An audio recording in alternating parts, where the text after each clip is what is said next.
আসসালামু আলাইকুম। আপনাদের সবাইকে শুভেচ্ছা জানাই। গতকাল থেকে আমাদের সাথে সাথে আপনারাও ব্যস্ত, আমরা পরিচ্ছন্ন কাজে ব্যস্ত, আর আপনারা সুপারভিশনে ব্যস্ত, কোথায় কি পড়লো কোথায় কি পড়লো না। তো আপনারা জানেন গতকালকে রাত্রেও বলেছিলাম যে গতকাল দুপুর থেকে আমাদের এই বর্জ্য সংগ্রহের কাজ শুরু হয়েছে। আপনারা জানেন ঢাকা শহরে বিভিন্ন জায়গায় সারাদিন কোরবানি হয়েছে, এমনকি সন্ধ্যাবেলাও হয়েছে। সেগুলোকে আমাদের রাত্র 12টা-1টা পর্যন্ত অপসারণ করতে যেয়ে সেগুলো পরবর্তী পর্যায়ে আর ট্রাক না থাকার কারণে বিভিন্ন অলিগলি থেকে বের করে মেন রাস্তার পাশে সেগুলো বর্জ্যগুলোকে একসাথে করা হয়েছে বিভিন্ন জায়গায়। আজকে সকাল থেকে সেগুলো আমাদের প্রধান যেখানে আমরা ডাম্প করি সেখানে নিয়ে যাওয়া শুরু হয়েছে, এবং আজকে আশা করি আমরা যে আজকের মধ্যে ম্যাক্সিমাম আমরা করে ফেলতে পারবো। আজকে আমরা হাটগুলোর উপরে জোর দিয়েছি, পাশাপাশি রেগুলার যে সমস্ত বর্জ্য আজকেও কোরবানি হচ্ছে সেই কোরবানির বর্জ্যগুলো আমাদেরকে বিভিন্ন ওয়ার্ড থেকে বিভিন্ন থানাগুলো থেকে আমাদেরকে সংগ্রহ করতে হবে। সেই ব্যাপারে আমাদের পরিচ্ছন্ন কর্মচারীরা সেখানে আছেন, কাজ করছেন। তারপরেও বিভিন্ন জায়গায় কিছু গাফিলতির কারণে আমরা কিছু কর্মীকে আমরা শোকজ করেছি। আমরা কোনো অবস্থাতেই দায়িত্ব অবহেলা আমরা সহ্য করব না।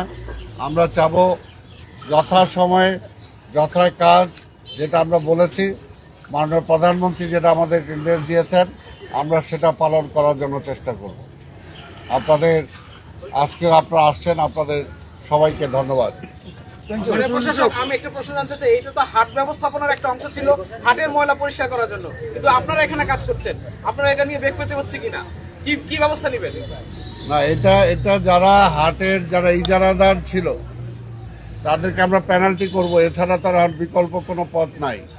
এবং পরবর্তী পর্যায়ে আবার এই সমস্ত হাটের এরা ইজারা পাবে কিনা সে ব্যাপারে আমাদেরকে চিন্তা করতে হবে। যারা ডিসিপ্লিন মানে নাই, কারণ হাটগুলো তারা পরিষ্কার করার কথা। এখানকার বর্জ্য, এখানকার অ্যাটলিস্ট তাদের বাস টাসগুলো আপনারা দেখতে পাচ্ছেন, আজকে হাজারীবাগে সেখানে লক্ষ লক্ষ বাস। এইগুলো তো এইভাবে হয় না। আপনি দোষ দিবেন খালি সিটি কর্পোরেশনের, আপনার যার যেখানে দায়িত্ব সেটা পালন করবেন না। তারপর এখানে দেখেন হাটের অনুমতি দিয়েছি আমরা, এখানে আজকে সারা শাহজাহানপুরের প্রত্যেকটা অলিগলিতে তারা সেটাকে বিস্তার করেছে। এটা তো হাটের কোনো কন্ডিশন না। এই সমস্ত বিষয় ভবিষ্যতে আমরা খেয়াল রাখবো। জামানত কি বাজেয়াপ্ত হবে? অবশ্যই জামানত বাজেয়াপ্ত হোক, ফাইন হোক, একটা কিছু তো অবশ্যই হবে।